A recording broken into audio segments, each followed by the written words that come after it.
Hey there, welcome back to another video. Today we have a nasty 4L60E that we have to tear down and inspect. So, the situation with this thing is somewhat different than what I usually see with these transmissions in that the primary concern from the customer's point of view is no 2-3 upshift. Okay, so that's a little bit different than your usual 2-3 problems where the transmission will actually shift into third gear, but it'll feel like it's in neutral. And we refer to that as a false neutral, and the reason it feels like it's in neutral is because the 3/4 clutch pack has fried. In this case, that may or may not be true as well, but from what he has explained to me, and we actually went over this a few different times just to make absolutely sure that that is his symptom, what he has explained to me is that the transmission simply will not upshift out of second gear. So we'll take a look. Areas of focus for something like that will be everything from the shift solenoids, the valve body, the wiring harness, as well as stuff that's off-board the transmission, including the PCM. Now, he did not let me know of any codes that he saw, at least none related to the transmission. So, kind of a mystery, and that's why I wanted to film it. Now, with that said, you'll notice that this is a two-piece case, right? Meaning a later 4L60E. However, the vehicle is a 1996 GMC Sonoma with a 4.3 liter V6 engine, and it should have a one-piece case. So that tells me that this transmission was swapped in at some point in the vehicle's past, and it was done by somebody that owned the vehicle prior to my customer. So anyway, what we're going to do is rip into this thing, see what's up with it, and make a determination to the extent we can as to why it will not upshift from second into third gear. And, you know, just to kind of prepare you ahead of time, we may not find out at the conclusion of this inspection because it may require some valve body testing and some other diagnostic work to, you know, arrive at a positive identification as to the cause of that symptom. All right, let me get you a little bit closer and we'll begin. Okay, bell housing case bolts. One thing I'd advise you to do before you try to go at these is go ahead and take a torch and heat all of the bolt hole locations on the case side where the threads are at so that you can kind of expand them a little bit and relax them so it's easier to withdraw these bolts. And these take a Torx Plus 50 socket. Do not use a Torx 50. You'll shred the engagements on each of these bolts and you'll never get this bell off, at least not without drilling through it perpendicularly on the bell housing side to shear the bolt in half. That's the only way we'll be able to get it off at that point. Okay, and use a 1/2 inch impact to take these off, at least something 1/2 inch or bigger, so that you have enough breakaway torque, because these things can be on here incredibly tight and very stubborn to take off. And so you want to make sure you have the right tools. Okay, and then really get on it, get a good firm grip, and then take them off.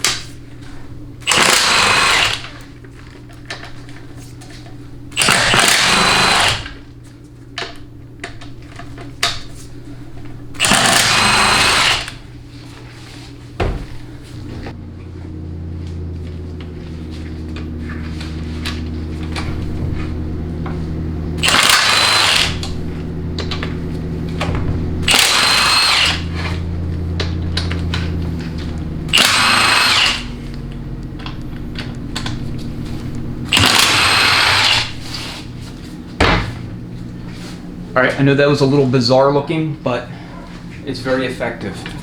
Minimizes the risk that you'll make a mistake and strip out one of these engagement threads, or engagement contact points, I should say. Alright. Let me get this nasty bell out of the way and then we'll continue. Okay, we're going to continue with the 1/2 inch. And 15 millimeter on the extension housing to case bolts.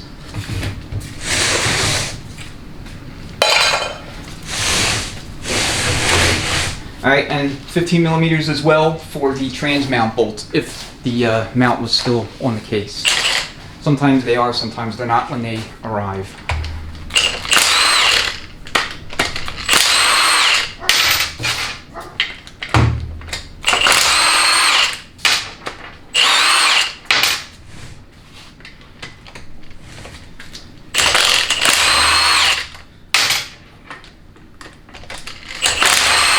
I have to dig that speed sensor out as well.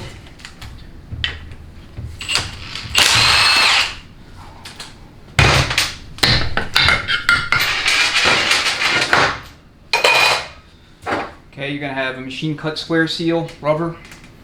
That feels hard. 8mm here on the vehicle speed sensor.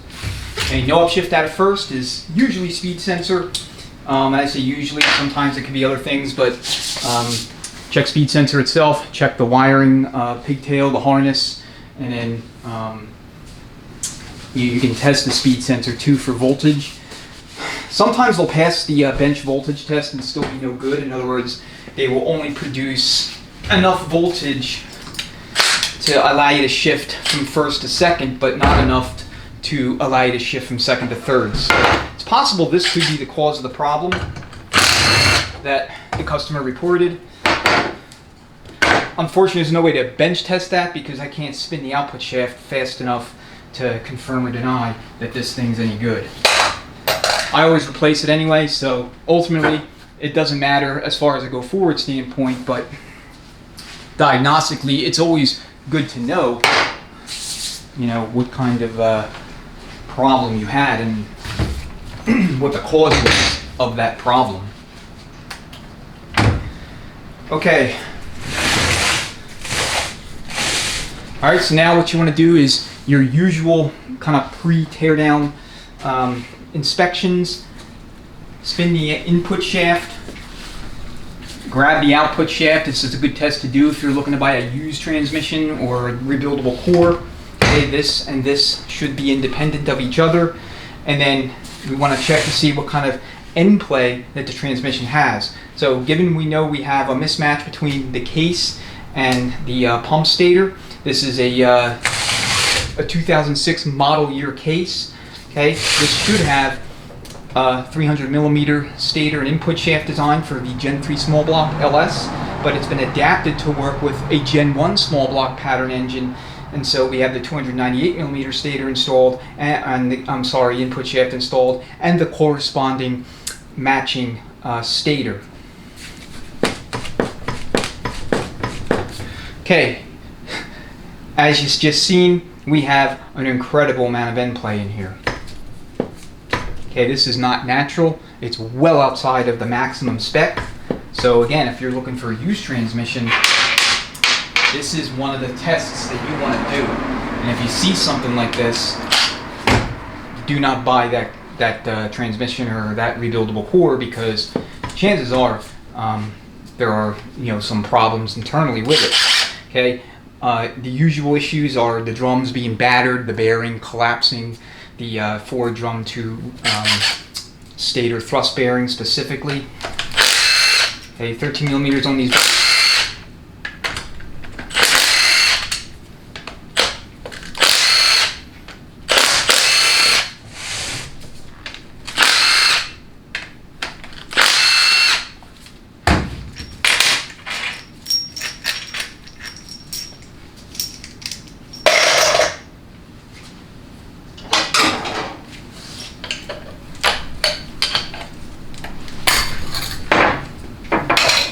Alright, I'm going to pause real quick while I remove this front seal. Now's the best time to do it, and then we'll continue. Okay, this is a good time as any to inspect splines, both on the stator and the input shaft. What you're looking for when it comes to input shaft splines, just a little bit closer. What you're looking for is a wear pattern where there is a clearly defined transition between the very rear of the set of splines and the rest of them. So if you see a clearly defined transition, or even worse, a step from right in this area here, rearwardmost, relative to the rest of the spline length, then that's a clear indication that the splines are worn, and at very minimum the input shaft would need to be replaced.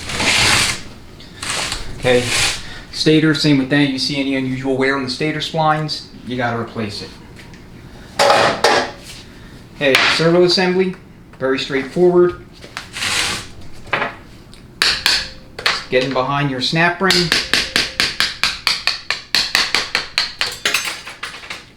Sometimes they'll pop right out. If they don't, just go ahead and smack it inboard.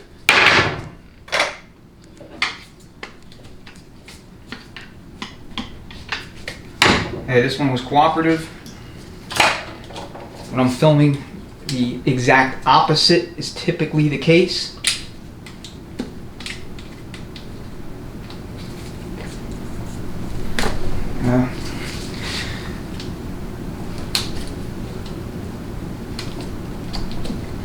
Not good when this happens, because then it's like it doesn't want to come out at all.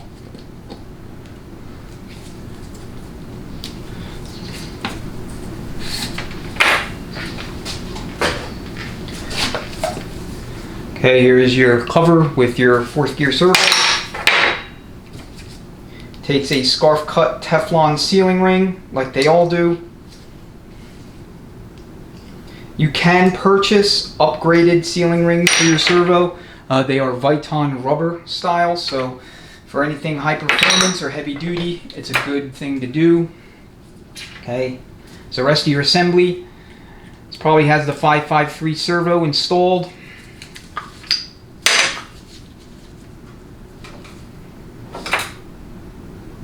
Yep, 553, so I never reuse these. We always install a Corvette servo. It's just a good upgrade. When you install the Corvette servo in an otherwise stock factory application, factory converter, you really don't need to drill out the 1-2 feed. All you really need to do is just install it. And the Corvette servo by itself will firm up your shifts a little bit from 1 to 2, enough to where it's still pleasant to drive at part throttle, but you'll get a crisper shift at full throttle. You also get better band release characteristics, all other things equal, with the Corvette servo versus the factory servo that went into the trucks and SUVs and such.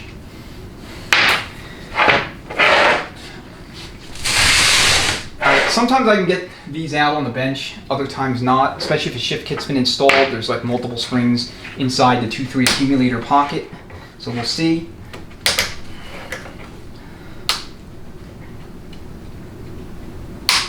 Nah, I'm not gonna bother with it. Get it out later.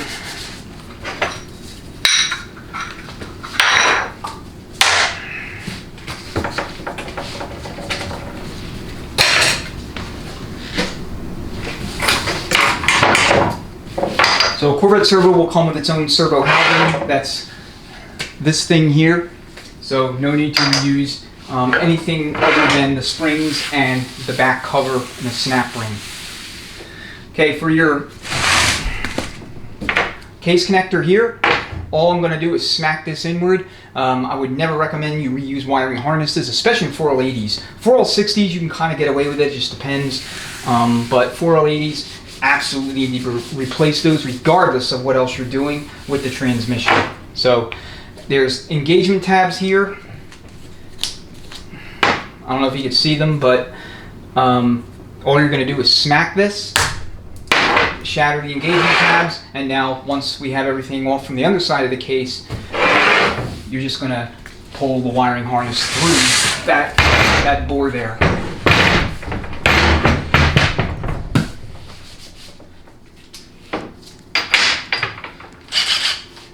13mm, 16 pan bolts. And like I said, these are going to be loose because the pan's been off.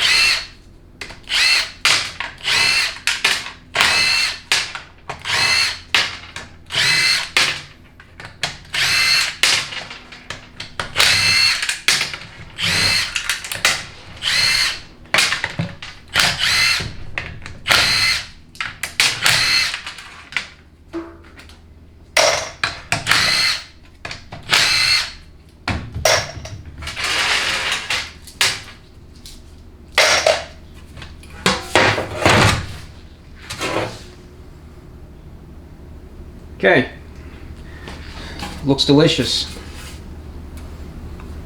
Alright, so we have, like, I would say at minimum soft part failure, and could be looking at some hard part failure as well.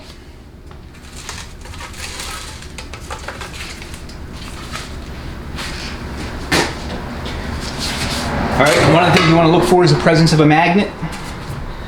Sometimes one will come in, it will not have a magnet, so yeah, you want to go back with it and install a magnet if that's the case. Okay, these magnets are vital for collecting, you know, ferrous metal debris, contaminant of all different sizes to prevent that stuff from clogging up your filter and, clogging up your system in general, causing, lubrication failures, or lubrication-related failures, I should say, to the rear gear train.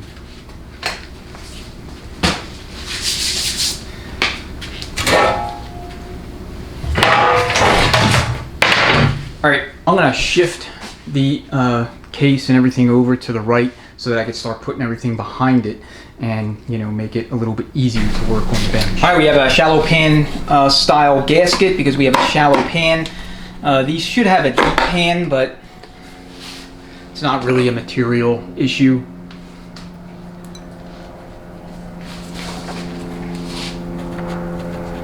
You see more fine ground up metal. This could have a torque converter failure. I mean, it could be that too. A clogged filter will cause intermittent to chronic no movement conditions or other drivability issues. So always cut open your filters, especially the deep pan kind, as it's oftentimes not as easy to see or tell if it's clogged. 13mm on your D10 roller.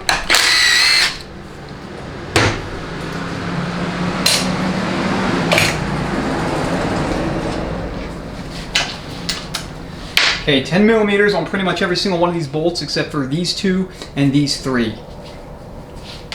So we'll get the accumulator housing off. 1, 2. Grab the wrong socket.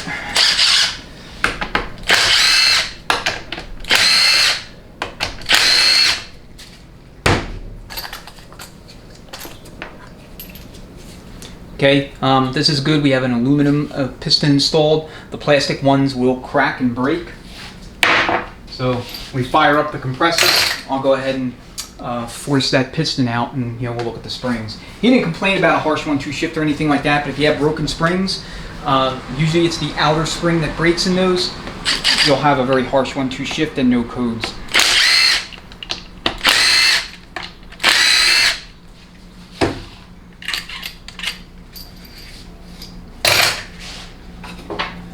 Alright, let's get everything disconnected before we go any further. Okay, we have an early EPC, and this is going to be a 95 valve body. That's very interesting. So he has a 96 and a 95. This could explain his issue with 2-3 shifting, because in 1995 they had a different shift strategy for 3-2 downshifting. Okay, it was a pulse width modulated strategy, so the valve train and everything was different. The solenoid was different. 96 and up, they went to an on-off configuration, which necessitated logic changes within the PCM for 3-2 control, as well as a solenoid change and a valve train change. So this is going to be your 3-2. This is your PWM. So I'm not sure who did what here or when, but we have some incompatibilities already.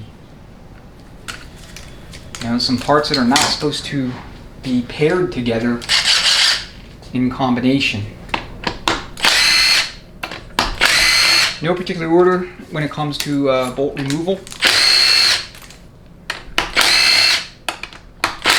Okay, these all get 108 inch pounds, I think is the spec. I do 104 to 108. Just depends on what I feel like doing.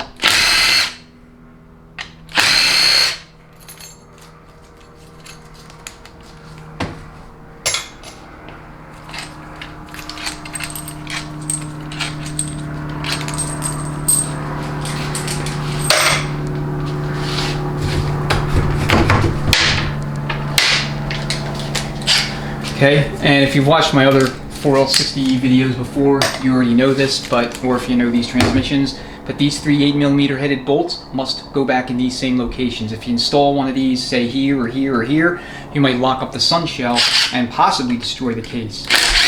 At very minimum, you'll be missing reverse, second, and fourth gear.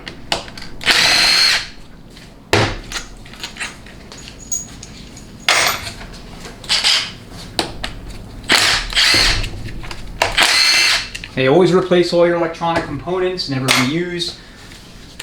I know a lot of folks are tempted to do that because, well, it's cheaper, but it is not advisable. I'm not going to throw out any of this stuff at the moment. I want to do some testing, so we're going to keep everything, you know, intact for now.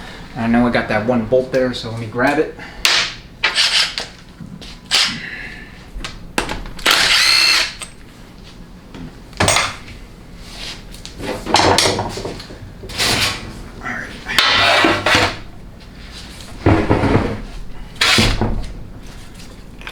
Okay, 7 check balls in the valve body, and then there's a total of 3 in the case.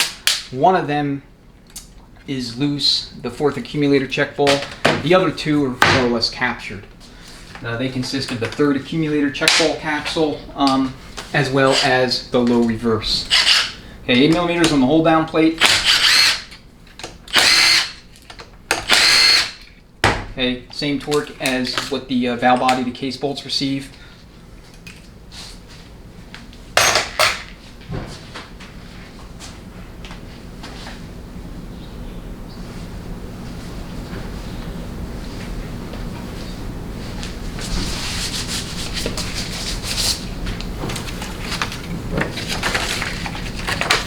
So the correct gaskets were installed. You want the unmarked gaskets that have the single letter to indicate the location. V is valve body, so valve body to spacer plate.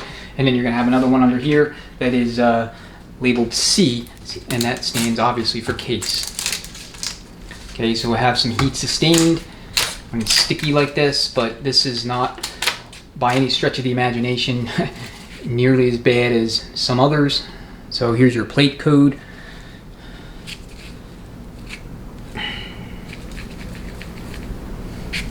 So I'm looking at this area up here, and I believe the 95s had a cutout there.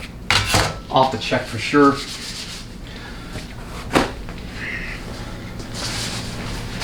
fact, let me go grab a 95 plate and compare it to this one.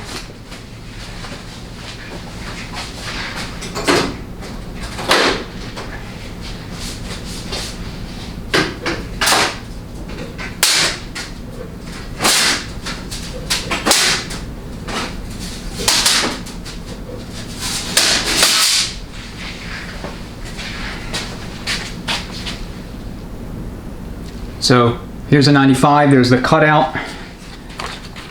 This looks like a 96 to 06 plate to me.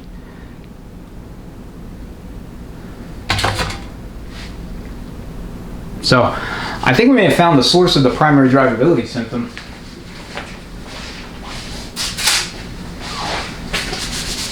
Case of mismatched parts and components. So comes to 4L60Es, you need to know the interchange rules when it comes to going back with units. If you don't, you know, you'll kind of get caught up in a situation like what we had here, and the transmission just simply won't work. I'm not 100% sure that that is in fact the cause. You know, don't take me wrong, but at the very least, we're going to need to swap valve bodies. Now, this valve body's in good shape. I'm just going to swap with him with a good used, you know, 01 through 04, 05 valve body that I have, and just keep the 95 so that it doesn't result in an extra cost to him, so we can get his transmission fully sorted out correctly and there's no more problems. Okay, always replace these 4th accumulator pistons. The pin bores are inevitably worn. Okay, 10 millimeter on these 2 bolts for the lockup solenoid. Is a factory harness. No clue if it's original to this particular unit or not. I'm inclined to, well, actually I do, because this connector is wrong. It would have a different connector for the EPC, so that's not the original harness. That means somebody reused that harness or repurposed it from another earlier transmission to adapt it for use in this unit given the year of the vehicle.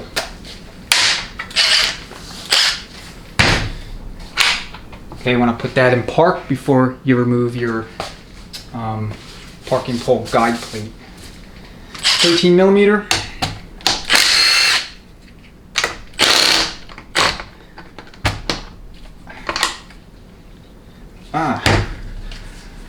Fell by a check ball. 3 of them down there.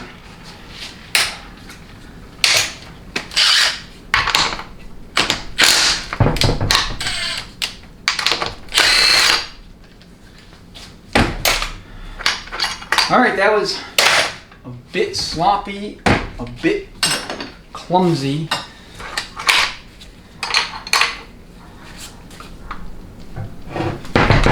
And now I'm at an awkward angle for this.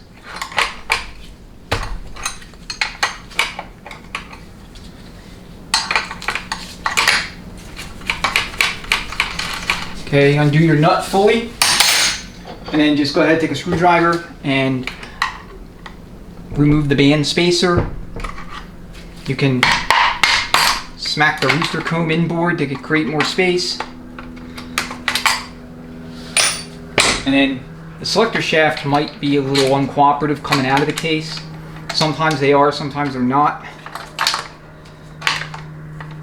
And yes, I'm going to get this valve body out of the way in a second.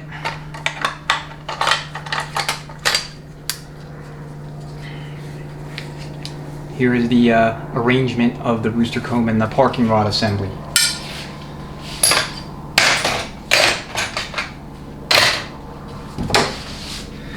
Get that spacer plate out of the way. And then get this valve body somewhere else. It's not interfering with the goings on.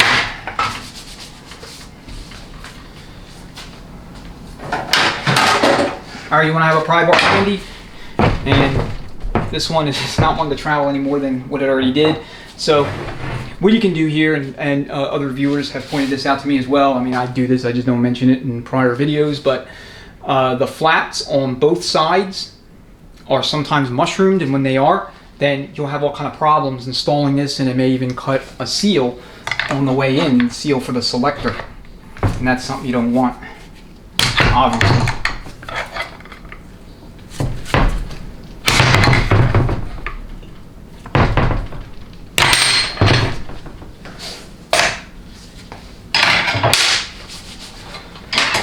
Alright, now that we have everything out off the belly of the case,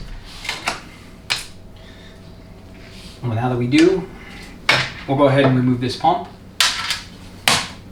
Alright, and like I try to do with all these things is I try to keep the reverse drum and forward drum from moving forward at all. What you can do is see if you can withdraw the band anchor pin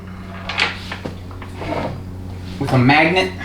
Sometimes they'll come out, sometimes they won't. In fact, most of the time they won't. This one is no different. Well, nope, that's just my magnetic end.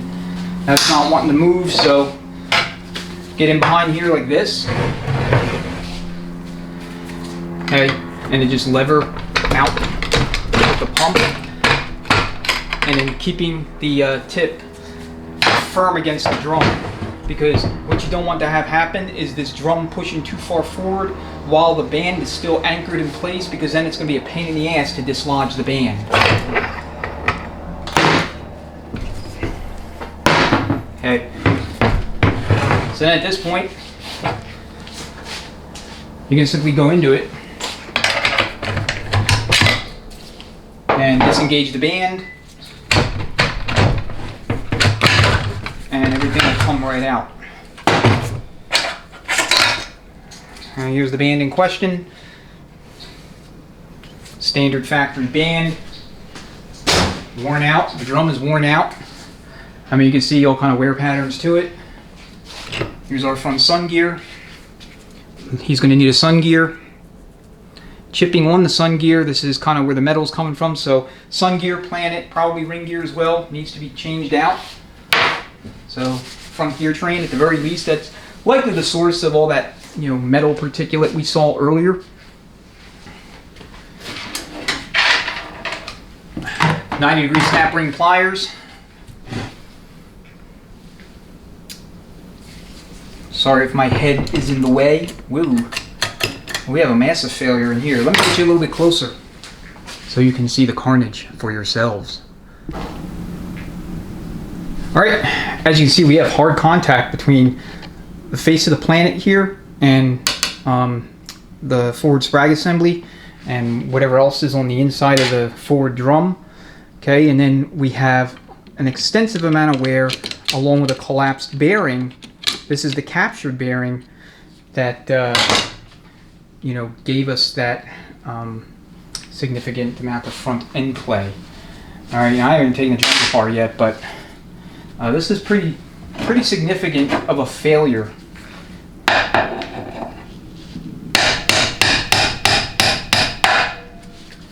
Again, sorry if I had to stick my fat head in the way, but I needed to get the band anchor pin out. Alright, so now I need to withdraw that thing out of there. I mean, it's just foobarred. I'm just going to find the ends of the snap ring. If the snap ring's still in there, maybe somebody did not install the snap ring. That's also possible. I don't even see one.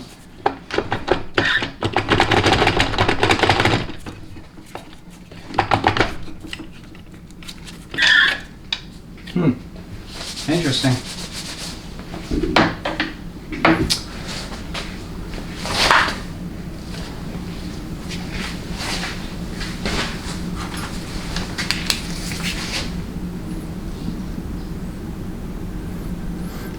Alright, if there's a lot of footage of my head in the way, I'll probably just edit that out.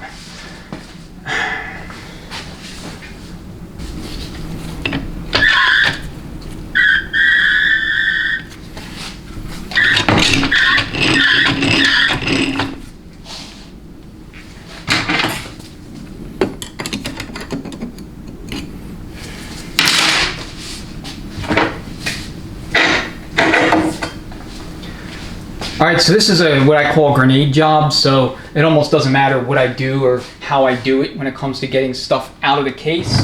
So I want to take my drift and see if I could just pound the output shaft out the back or something.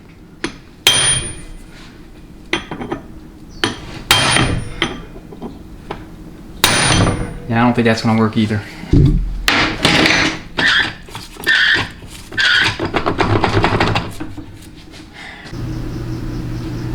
Alright, I'm not going to monkey with this now. We'll come back to it.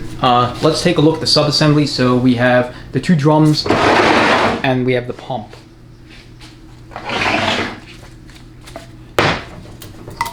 And I pump the case gasket.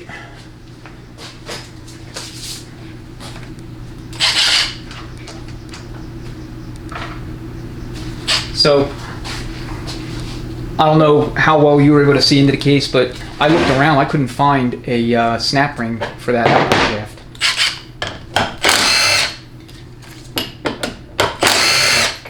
So whoever worked on this thing prior may have forgotten to install it. I mean, I say may because pieces of it might be, you know, sequestered in the rear of the gear train somewhere where we just don't have access to them.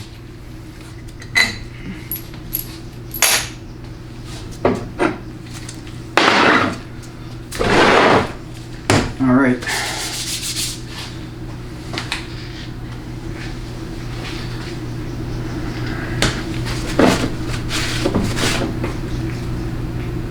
Okay, this pump was resurfaced. I mean, I could just tell by the machine work or the you know, patterns in the aluminum, but it's got heavy scoring, so it would have to be resurfaced again. I do include pump reconditioning in the price of all my 700R4s, 4L60Es because they invariably need it. And, you know, from a customer experience standpoint, it's kind of a negative when you have to go back to them and tell them you need a pump, knowing full well that they're 90% chance they're going to need pump work. So, you know, you just build it into the price, but you want to make sure that you always do that on any proper overhaul because the working surfaces are almost never flat and there's usually scoring. And then you replace your vanes. This rotor guide looks like it was replaced, or if it's not, it's in excellent condition. You can reuse that, but I've seen ones that are, you know, literally coming apart, and, you know, people have put them back in. Our rotor guide is $2. $2. So, typical dual spring setup.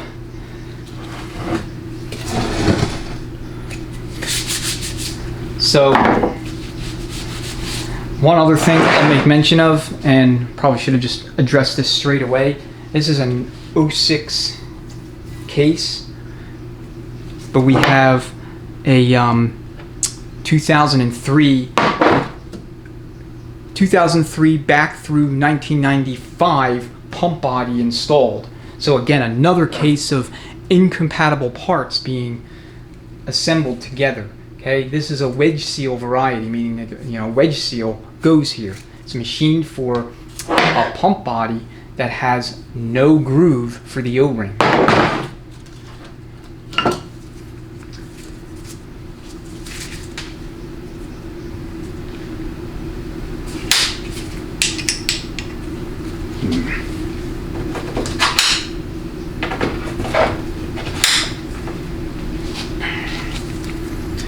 Alright, slide has some wear to it, and looks like I'm losing my glove again. So you see a lot of wear here on the slide. So a new rotor and slide kit. 10 vein pump, so this is a 1995 or 96 pump assembly. I think 97 and up is when they introduced 13 veins, or it might have been 98. Pump O-ring into the trash, and then you have your pivot pin spring.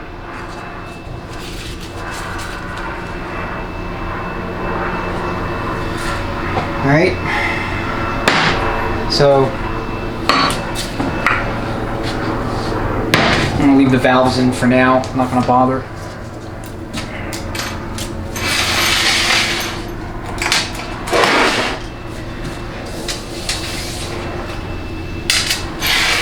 Alright, now we'll go ahead and we'll take a look at the drums.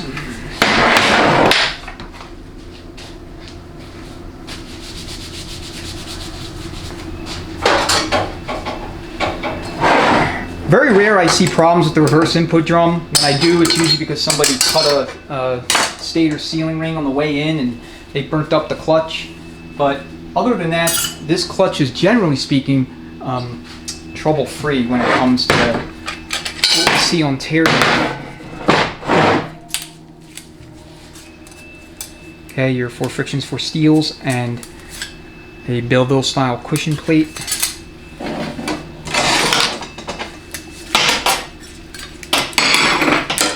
Fumbling around with my parts here. Let's drop the backing plate on the bench. Okay, these steels have some scoring, but they're otherwise in good shape. They can be reconditioned. Friction's going to garbage. Okay, notice right here, this is another instance of misassembly. I always stress, make sure you have all 4 points of contact for your locking bosses on the snap ring. So when you go back and stick it in the foot press or, ring compressor or whatever you're doing, make sure that the ends are facing the 6 o'clock and you can engage both of them and make sure it's locked up like it should be.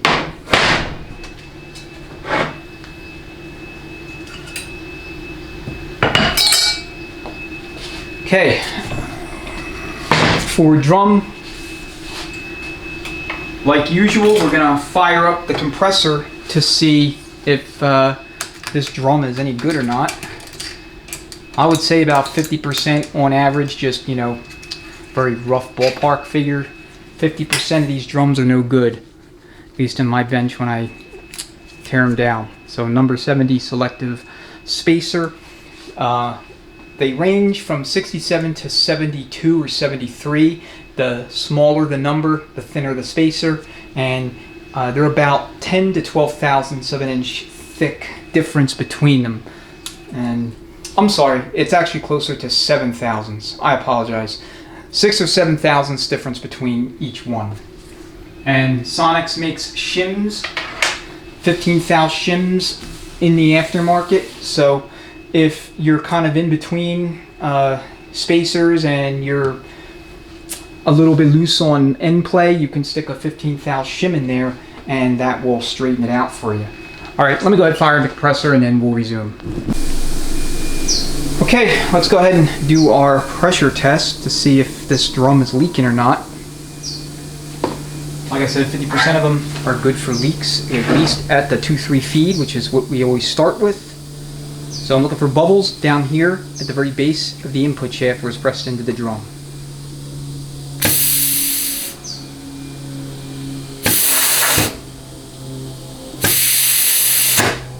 Okay. The 2-3 feed is actually showing good sealing integrity. Here's our forward feed. Let's see what happens.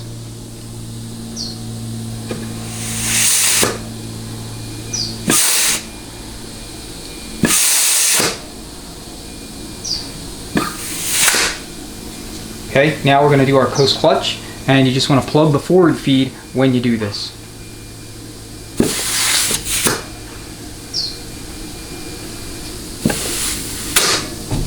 Alright, the drum itself's actually in good shape, at least as far as where the shaft goes in and the sealing integrity of the applied circuits in this area.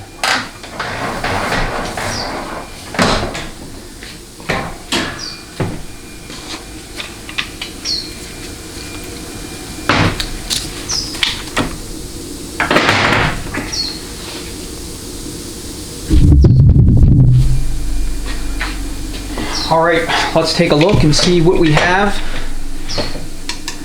Starting with the 3/4 clutch pack.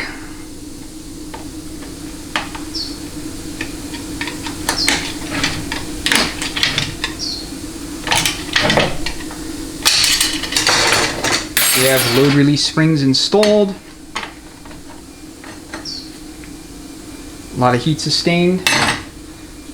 And the 3/4 clutch is smoked. Crispy critters.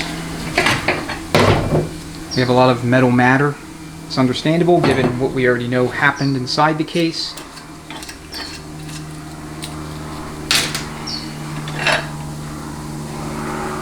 So when you have a 3/4 failure like this, these two parts, the apply plate and the backing plate, go right into the scrap bin.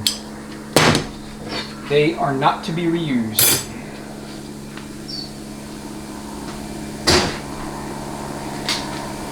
Okay, forward clutch.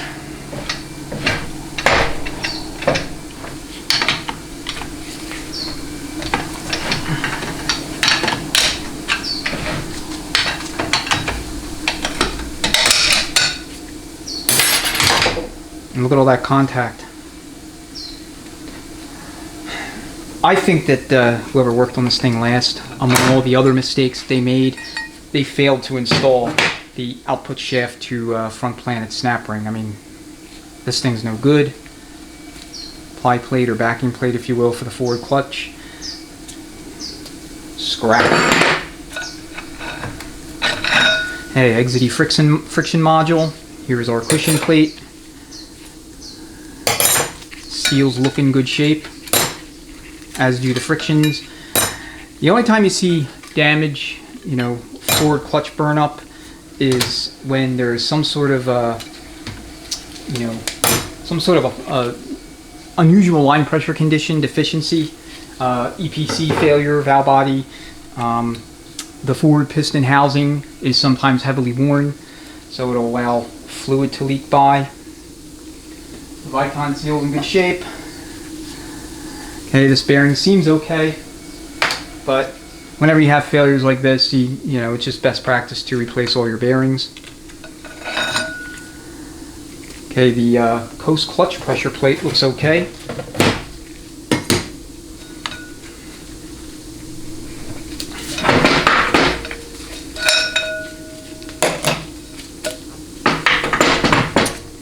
Alright, here's the clutch pack. Seals and frictions look in good shape.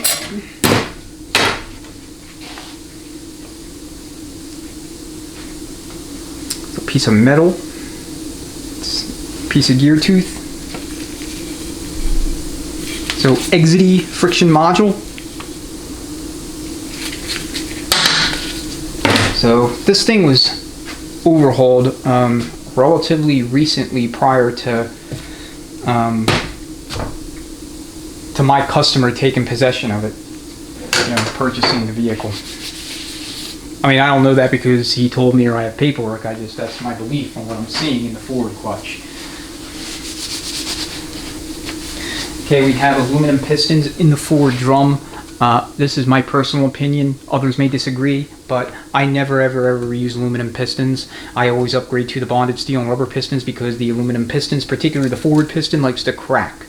And the bonded pistons are just vastly superior. Now you have the Hyper Blue available. Those are good pistons. You can fit them in there, and you can apply that update to any 700R4, 1982 and onward, any year, 4L60E through 1996. 97 and up, they had them from the factory. Okay, sprag rotation. The forward clutch hub rotates clockwise, locks counterclockwise when you're holding the assembly like this.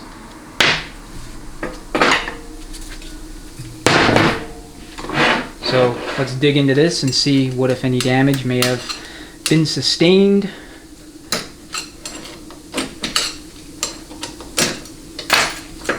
Okay, always replace your one-way assemblies. So your forward sprag and your low roller clutch. The low roller clutch does not have anywhere near as high of a failure rate as the forward sprag does, but I always replace them just because they're worn. Okay, this has all kind of crud impregnated in it.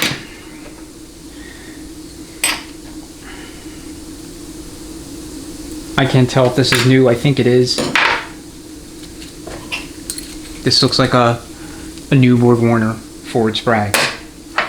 Okay, check your area in here. This is going to be the inner race. Okay, sandpaper, 320 to 400 grit. Just go around it a bunch of times to reintroduce cross hatching, and it'll make a nice surface for the new sprag to bite into. Okay, your inner race should be mirrory smooth. There should be no scoring of any kind, nature, or sort.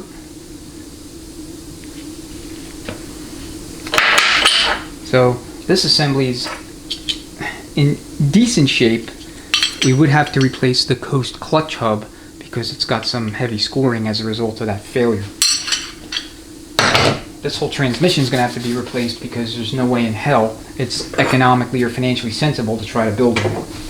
Not to mention, I still don't know if I can get that crap out of the case.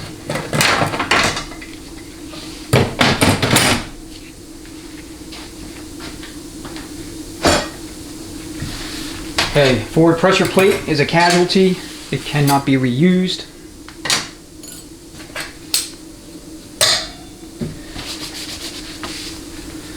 Alright, let me go ahead and remove the forward drum pistons. We'll just take a look at them. We'll inspect the inside of the drum, see if there's any problems with it, and then I'm going to bring the case back over and we'll see if there's anything we can do to get that crap out of there. Alright, snap ring, return spring, and then this tool comes with the Transgo HD2 shift kits, specifically designed to aid in the compression of the snap ring, or excuse me, the return spring when you install their high rate return springs, because they're markedly stiffer than the factory springs. So it can be difficult. And the risk is that you bend the spring return.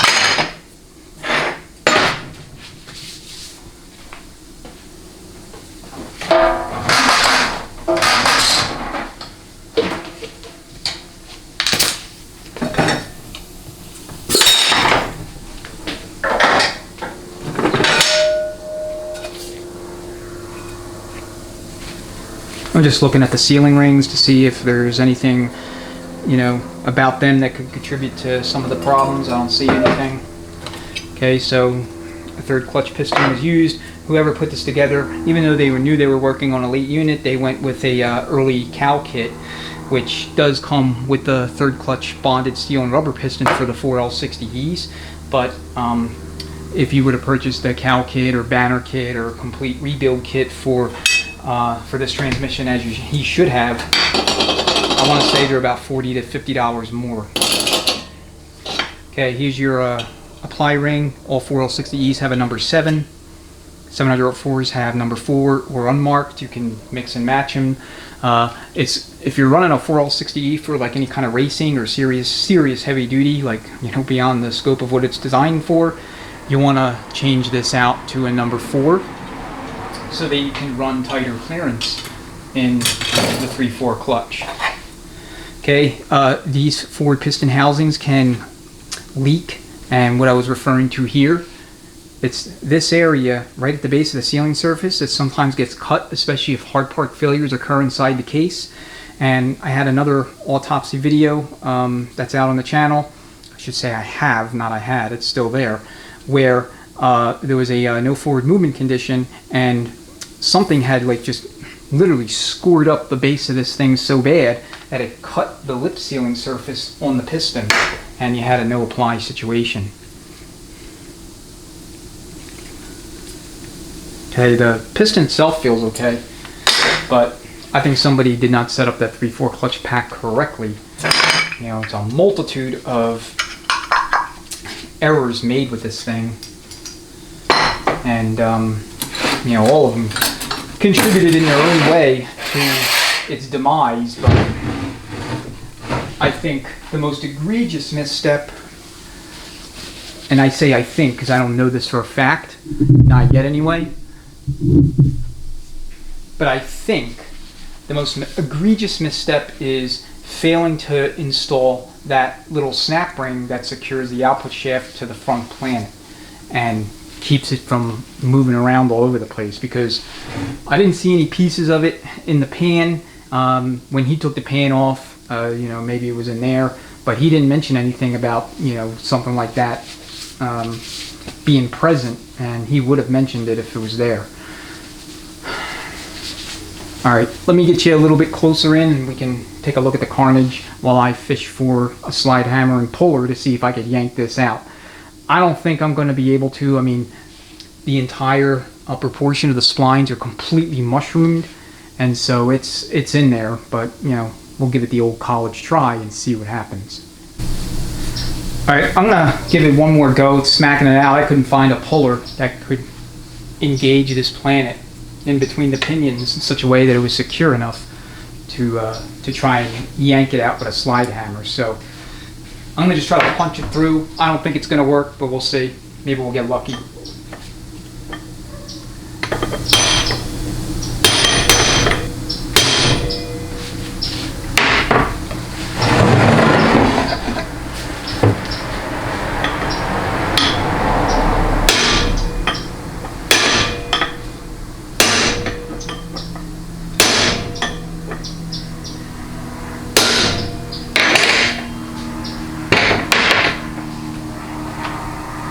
Okay, I wear ear protection anytime I bang on anything.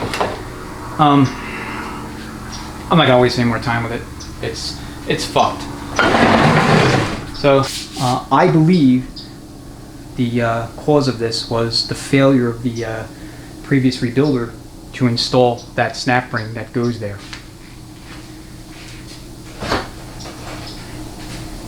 And this is the snap ring I'm referring to, obviously not from this transmission.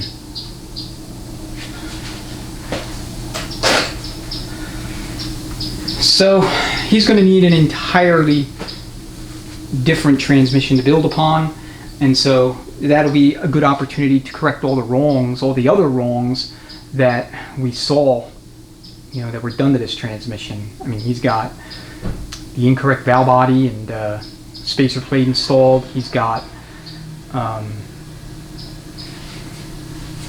the incorrect pump assembly and case pairing. He's got a first design pump body that takes the O-ring and a case that does not accept an O-ring. It accepts a wedge seal. So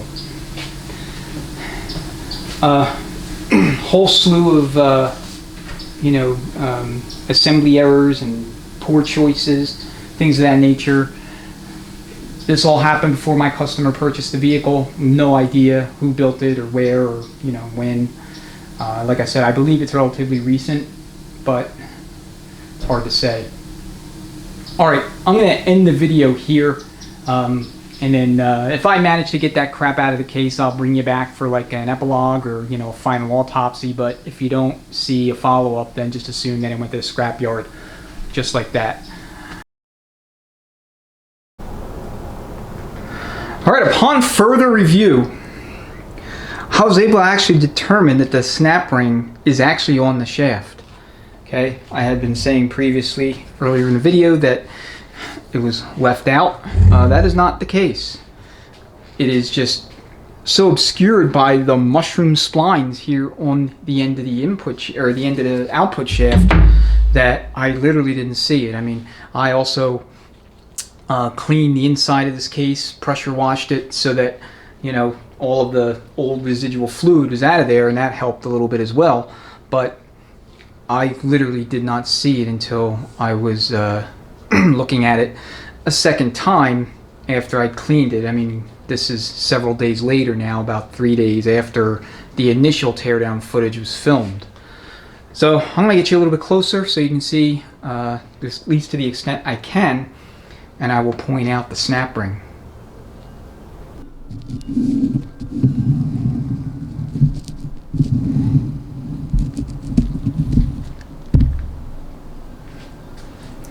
All right, again, this is going to be very difficult to see. I mean, it was damn near impossible for me to see, and I'm standing right in front of it, but you could see the yellow snap ring, just, you know, sections of it behind the mushroom splines.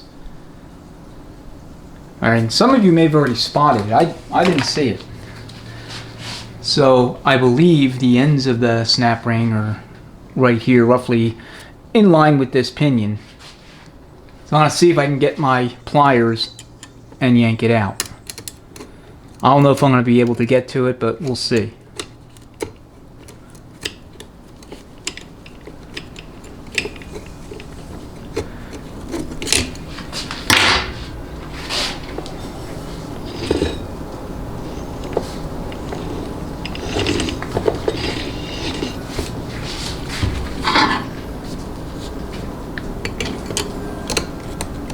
Oh, there it is.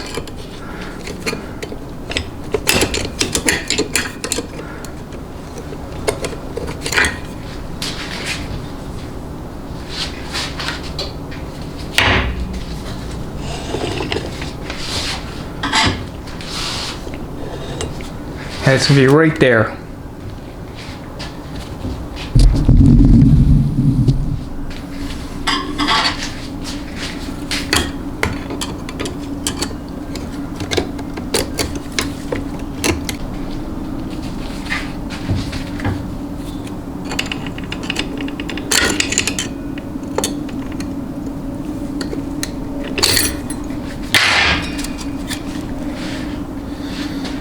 Success!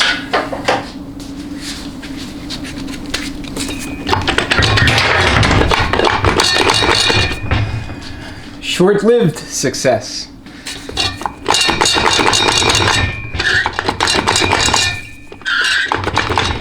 Alright, let me try the old hammer and punch.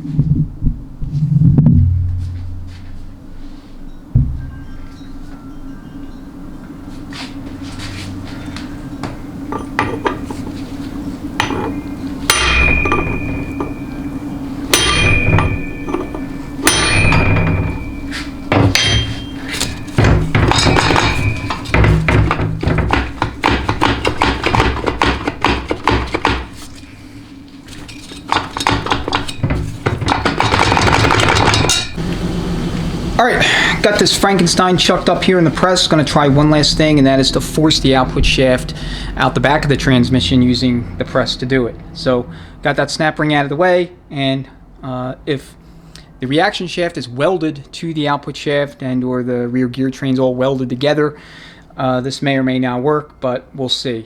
I do have some PPP on, personal protection equipment. I don't know what the hell's going to happen. To be perfectly honest with you, I've never actually disassembled a transmission like this on the press, but If something does go flying, hopefully it does not hit me, but if it does, I have some protection on. Alright, let's see how this turns out. I'm just going to apply some press force. If I don't detect any movement at all, like nothing's giving, then I'm just going to stop.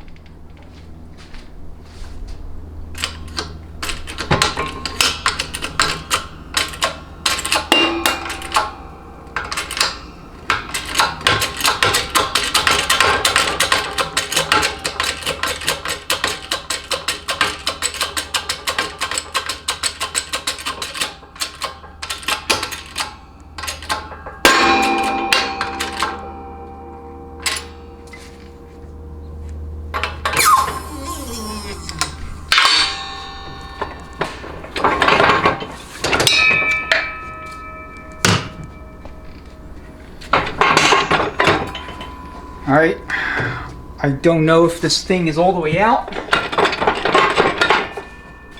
It's still suspended.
Alright, there it goes. So that's not a guarantee that it will, you know, allow me to get the rest of the stuff out, but, well, we'll see.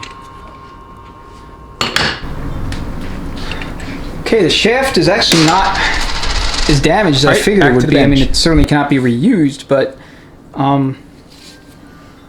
this set of splines looks okay. As does this set. Interesting. But this set here is obviously no good. Alright, moment of truth. See if anything will come out.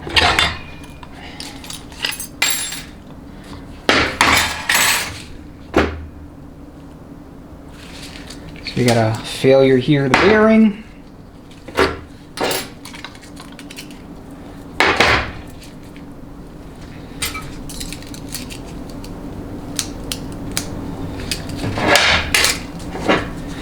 So the captured bearing in the carrier itself failed, as well as the thrust bearing between the reaction shaft and the planet assembly failed.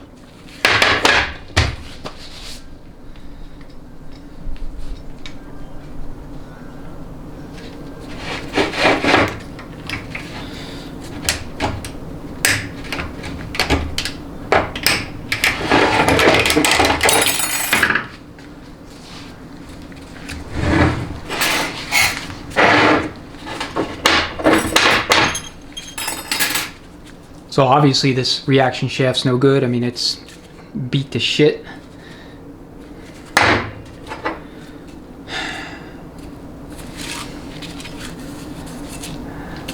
The lugs on the ring gear for the 3/4 pack look okay. Got a little bit of scoring here. To be clear, none of what you're about to see would I ever recommend that you reuse. Not after a failure like this, just to be clear.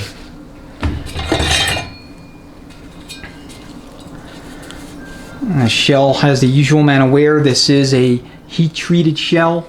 You know, kind of the standard heat-treated shells that are now available in the aftermarket,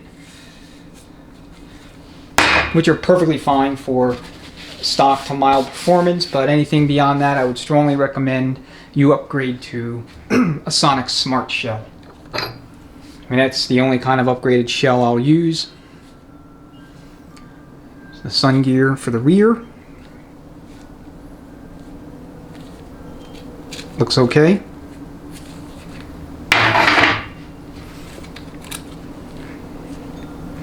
Thrust washer for the inner race, the low roller clutch assembly, is a little bit scored up. You can see some scoring there on it. I mean, like I said, you wouldn't reuse any of this stuff.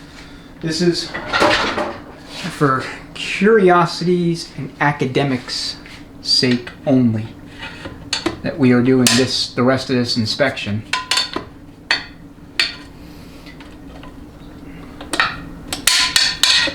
So the builder did put the snap ring on to the output shaft. So we got to figure out why the hell this happened. Once we get all this crap out of here.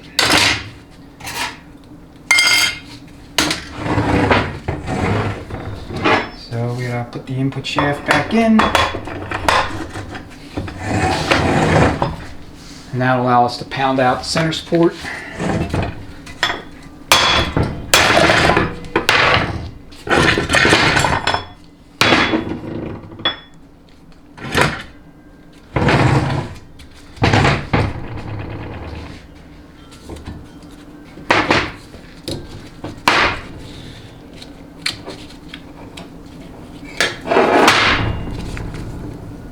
There's one friction. It's the rest of them. So here's your low reverse clutch pack. Now, apart from the scoring, the pack itself looks in good shape.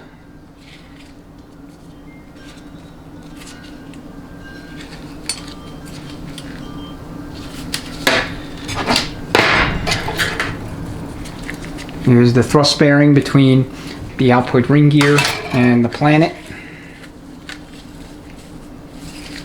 Here's our erstwhile bottom steel, and then our cushion plate.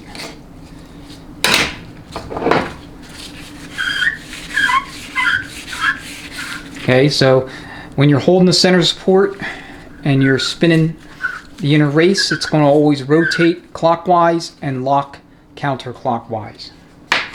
That screeching sound you hear is indicative of a healthy low roller clutch assembly. Okay, it's not crying out for help, it's crying out in joy. Now, if yours does not make that sound, that's not the end of the world. I don't believe there's an opposite correlation. I just think that the sound, if it's present, is not indicative of a defect, you know, or a fault. And of course, when I'm trying to film, snap ring's going to give me trouble.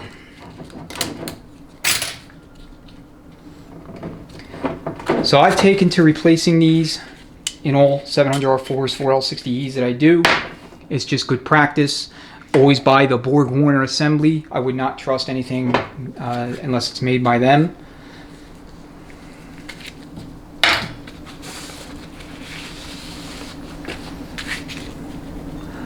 The clutch bearing surface, the applied surface, it looks okay.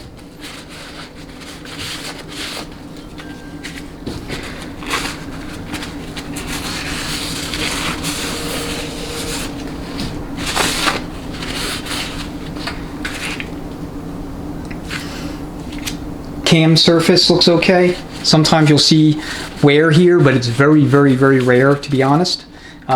These roller assemblies rarely fail. Let's bring back the planet. I mean, look at that.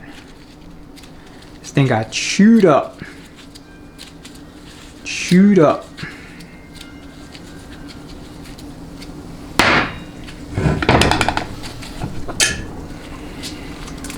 Okay, here's your rear case 2 output ring gear thrust bearing.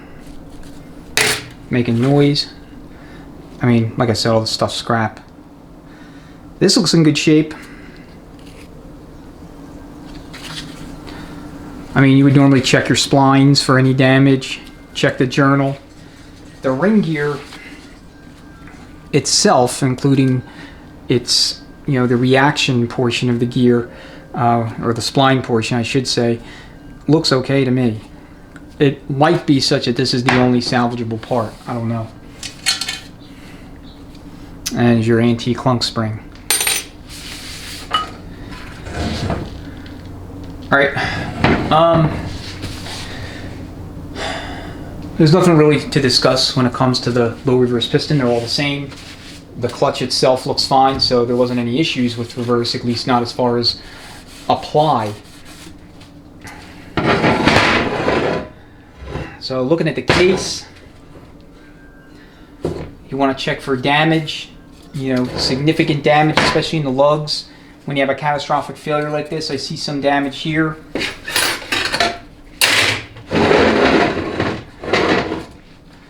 I don't know if you could see that. Let me put the flashlight on it. Right there.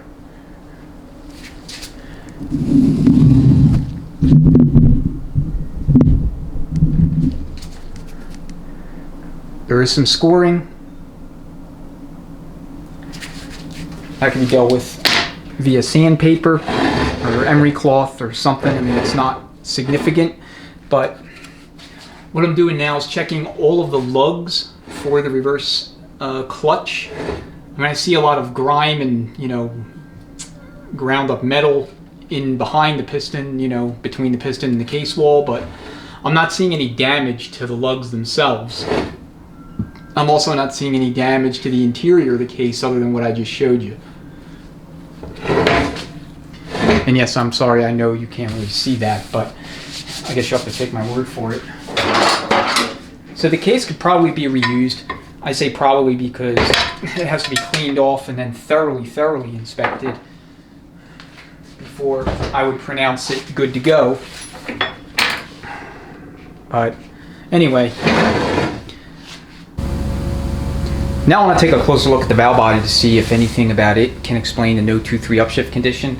I did talk to the customer since the teardown portion of the video, and he did advise that the transmission worked as it should for roughly half the time he's owned the vehicle. So he's only owned it a short time, but for the first couple of months or so, it ran, drove, had all 4 of its gears, downshifted, upshifted, and generally behaved like any other 4L60E, which is interesting to me because he had a 95 valve body, of course, with a 96 plate.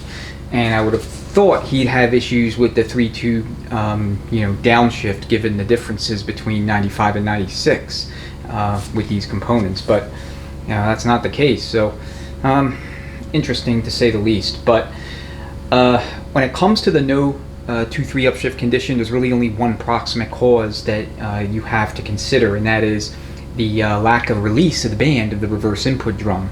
So when a 1-2 shift is commanded, apply wheel goes into the second gear apply circuit, passes through the accumulator, and once that accumulation cycle completes, the servo is fully applied and the band arrests the reverse input drum, mechanically changing your ratio inside the transmission from 306 to 1 in first gear to 1.49 to 1 in second gear.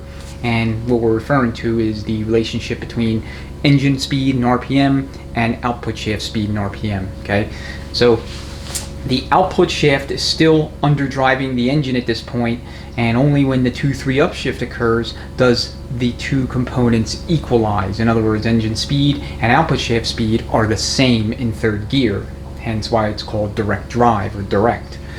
So when the 3-4 upshift is commanded, the band is arrested again, but this time you have the 3-4 clutch pack applied, and so you'll have an overdrive condition where the output shaft is turning faster than engine is turning. So I think it's 0.67 or maybe it's 0.62. I think it's 0.62 to 1 for 4L60Es.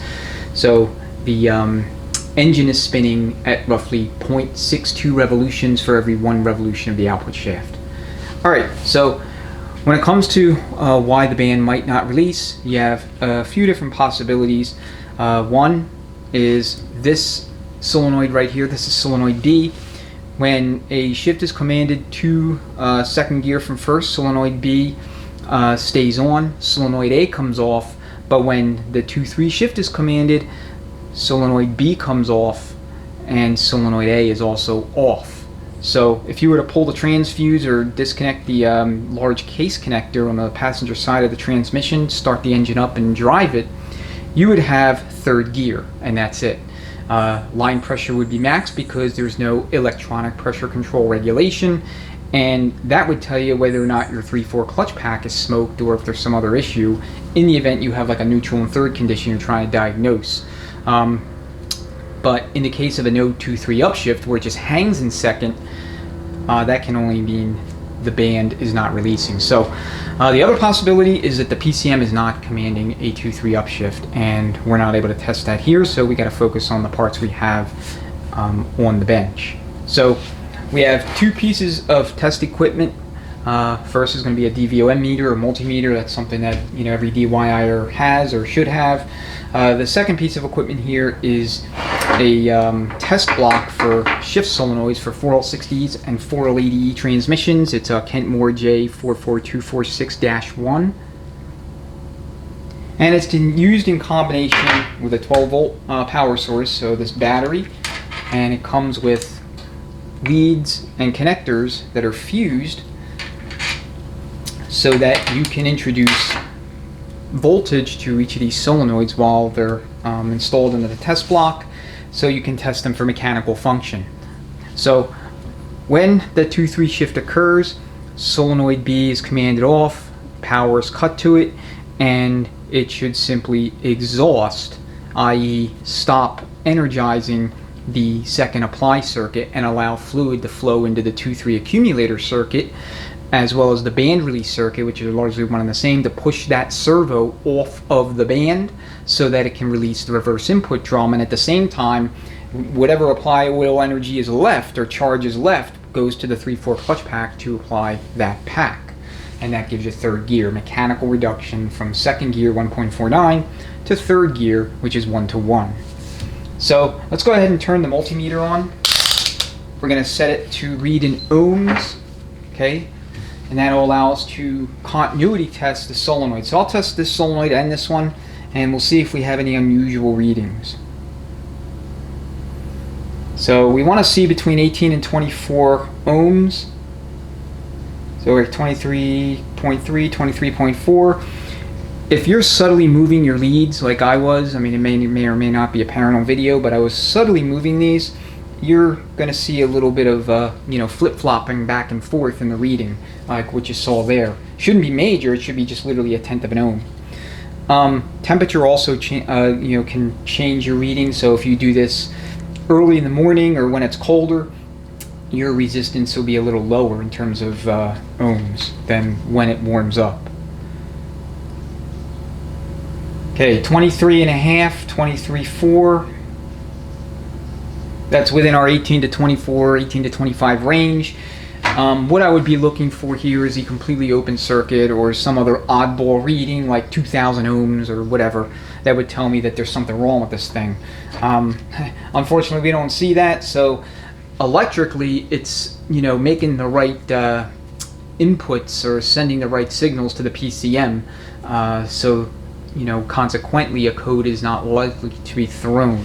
Now sometimes it will throw a code if this thing fails mechanically as well, and you'll have a stuck on, stuck off code. Sometimes it happens, sometimes it doesn't. That's just been my experience with these kinds of problems. Alright, now what I'm going to do is I'm going to fire up the air compressor, and we're going to use this test block, and I'm going to stick solenoid B in the test block to see if it functions correctly when power is applied and cut off from it.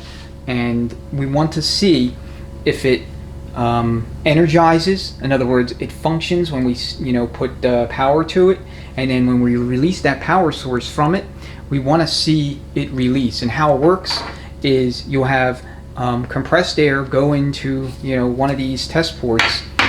You have the solenoid in secured with the little clip, and when you have no power going to the solenoid, you're not energizing it, you'll have just the sound of air whooshing through, you know, whooshing through the connector there. Okay, solenoid's not doing anything. Once you apply power, introduce power, you energize the solenoid, the air should just cut off. And then once you release that power, cut the power supply off, you should hear air whooshing through it again. So we'll see if that happens. Alright, we have everything hooked up. Now, if you don't have this particular test block, but you have a means to energize the solenoid via, you know, something else, what you can do is just simply introduce power and see if you hear the solenoid do anything. It should be clicking or doing something. So we can do that now. And we hear the solenoid responding, so it's at least functional. And, you know, with a no 2-3 upshift, arguably, I mean, we don't know yet, but it was a little too functional. In other words, it was not shutting off, allowing the apply circuit for second gear to exhaust when the PCM cut power to it. So I have about 50 psi of air. That's what I'm going to use. So I'm going to go ahead and plug it in.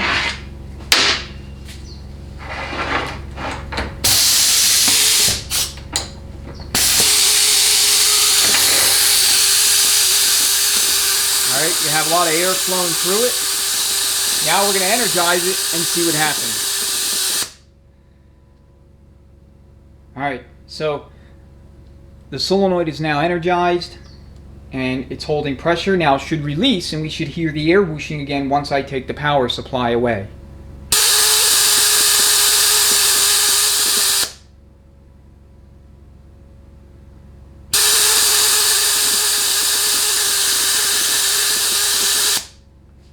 Okay, the solenoid appears to be functioning as it should insofar as what we can discern from using this test equipment.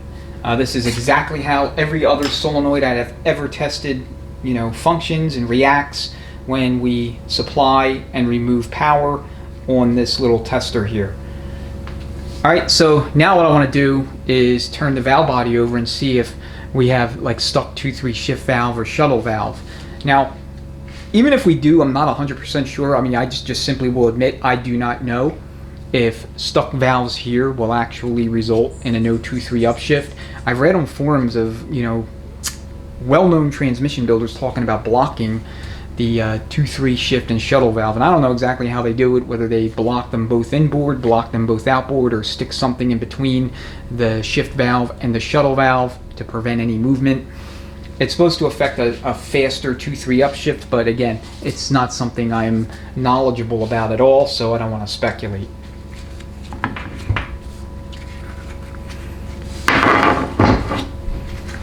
Okay, so here's the valve train in question. It's going to be right here. And all I'm going to now do is see if I can get the valves to move freely without them binding up or, you know, doing anything unusual.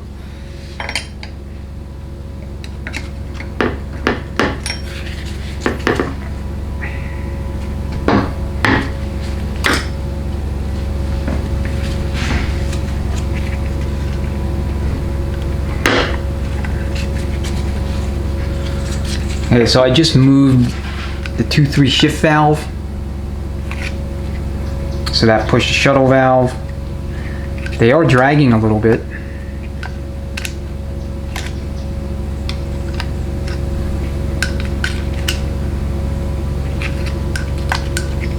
Whether or not this drag is sufficient enough to cause the no upshift condition, I don't know. I don't think so.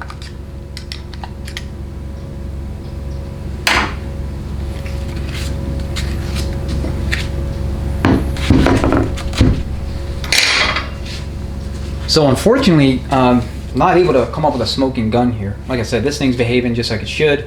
I'll ohm out those other two solenoids and this thing just to, you know, be comprehensive, though I don't know under what circumstances a problem associated with either the rest of these solenoids would cause this no 2-3. We have the 2-3 control solenoid and valve. I may investigate that. So let's go ahead and do a resistance check.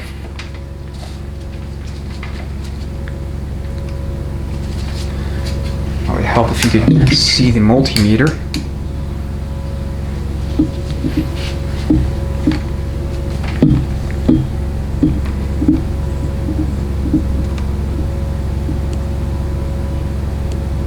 .24 ohms. Again, same thing, 18 to 25 ohms here is what you want to see. And then your PWM solenoid, it's going to yield somewhere between, I want to say 10 and 12 ohms, 10 and 13 ohms. It's like 12.3, so that's normal. Incidentally, if you have a 93 through 95 transmission and you're looking to purchase a replacement 3-2 control solenoid, they will sell you a PWM solenoid that is installed in 96 and up. I mean, it's a variable force solenoid like any other, but the PWM solenoid is what is now sold for the 3-2 control solenoid replacement for 93, 94, and 95 4L60Es. So, you know, if your counterman's trying to sell you that, that's because it is correct for your unit, so don't panic. All right, let me look at and test the EPC. Maybe something's weird there. There's my punch. Okay, EPC is a little high. Typically I see between 4 and 6 ohms. 6.3 is a little high. I don't know if that means that it's faulty or not, but that's one of the highest readings I've seen in a very long time, you know, just thinking about it through memory, because I always test solenoids when I take one of these apart, and just to see if there's anything wrong with them, not because I plan on reusing them, I never do, but for diagnostic reasons. And that's a little high. I don't know, I don't think that that's the problem, or the cause of the problem rather.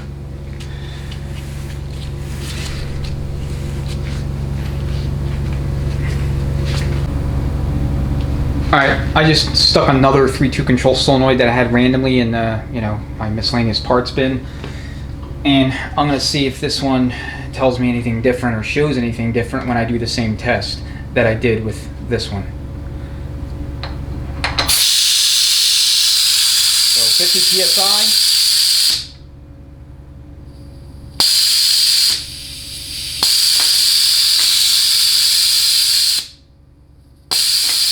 Interesting. Let me reconduct the test on the one that came on the unit originally. Make sure I did it correctly.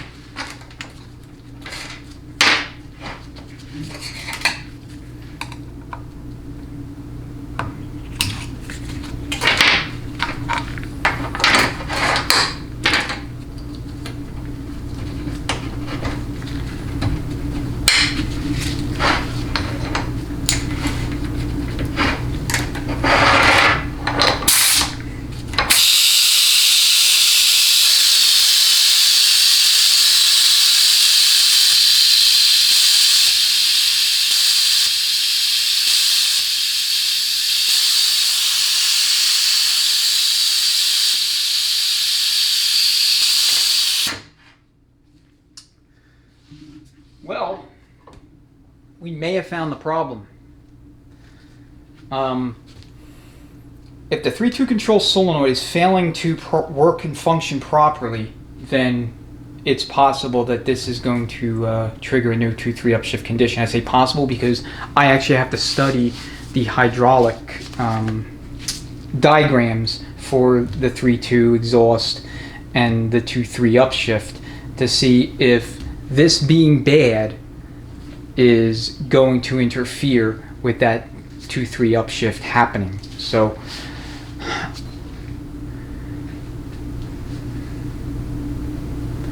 alright, so now I'm going to bring back all of the other crap so that we can kind of summarize, at least as far as what may have happened internally with the case and the bearing failure. But suffice to say, from a command and control perspective, Shift solenoids A and B appear to be working fine. The EPC is a little high. PWM solenoid is basically a non-factor. And the 3-2 control solenoid appears to be bad. So let me go ahead and clear this crap off the bench. We'll bring the other crap over and continue, and I think that will be the end. I'll summarize, whatever thing else we found. Alright, so let's put our accident reconstruction hats on, or our autopsy hats, and see if we can figure out exactly what happened here, at least get close to drawing a conclusion about why this failed the way it did. My initial suspicion was that the builder forgot to put the little snap ring on, but that turned out not to be the case. He had it in there. So, to his credit, that was not, that was not an assembly error. He did what he needed to do there. So that leaves us with bearing failure. We got 2 bearings failed in the case. We have the captured bearing here and the thrust bearing here. So, without getting too far into the weeds, at least not yet, about speculating about what could have led to the bearing failure itself, because that could be in a number of things, including just simple age, I believe these 2 bearings collapsing significantly changed the fitment and arrangement and relationship between all of the parts inside the transmission, especially the parts in the gear train. Because as you saw when we first tugged on the output shaft, or excuse me, the input shaft, we had a lot of end play, and we knew that immediately that wasn't normal. So a bearing failure here on the rear thrust, the reaction shaft, between the planet and the front ring gear, and another bearing failure here at the captured location, could explain all of the carnage and all the damage that we are now bearing witness to. Again, what caused this could be any number of things. Everything from a complete and total lack of maintenance, transmission fluids never been changed. It could be just simply aging bearings. Both of them were aged, and this was their time. Although I'll be honest, I'm disinclined to believe that that's really what happened here. Maybe 1, but I don't know about 2.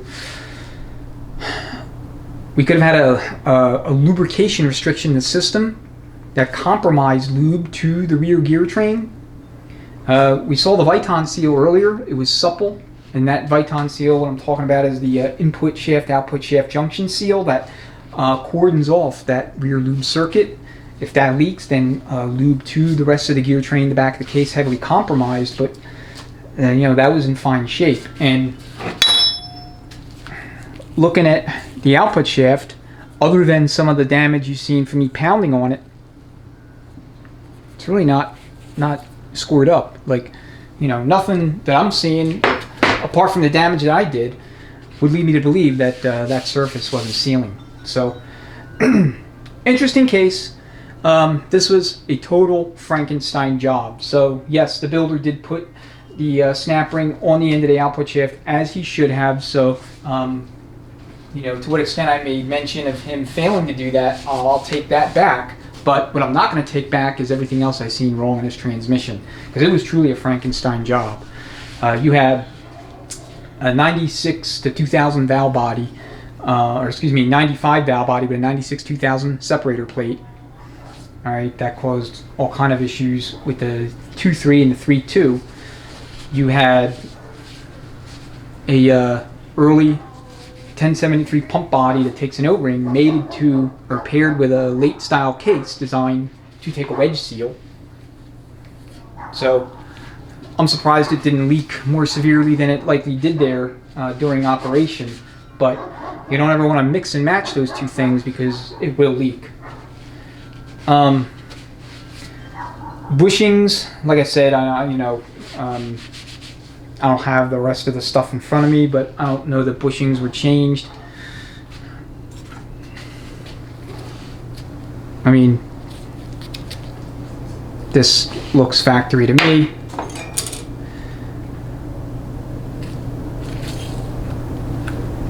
This also looks factory to me. The sun shell that was used is fine.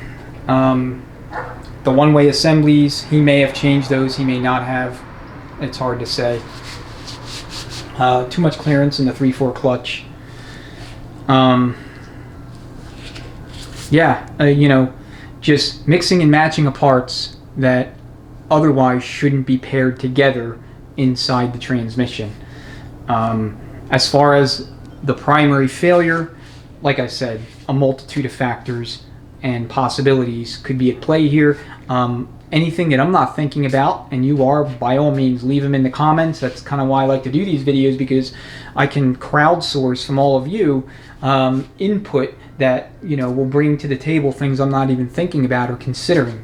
So, you know, that's why I like to produce these videos. I mean, beyond their entertainment value, it helps both of us, or all of us, learn from each other and try to better understand these transmissions, both holistically as well as from a point of failure perspective.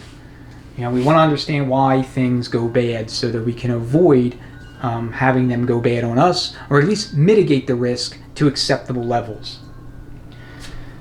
All right, I'm going to go ahead and end it here. This one was a doozy. You know, spanned 2 separate individual days of working on it to finally get it to the point where we can do at least something resembling a proper autopsy, a proper teardown inspection. So if you hung with me for this long, made it here to the end, thank you very much for watching, for all your support, and as always, enjoy the rest of your day or evening, and I look forward to seeing you on the next video, perhaps the next teardown video, where we can dig into more carnage and, you know, do more investigating and piecing together the puzzles that are put before us. All right, thanks again. See you on the next one.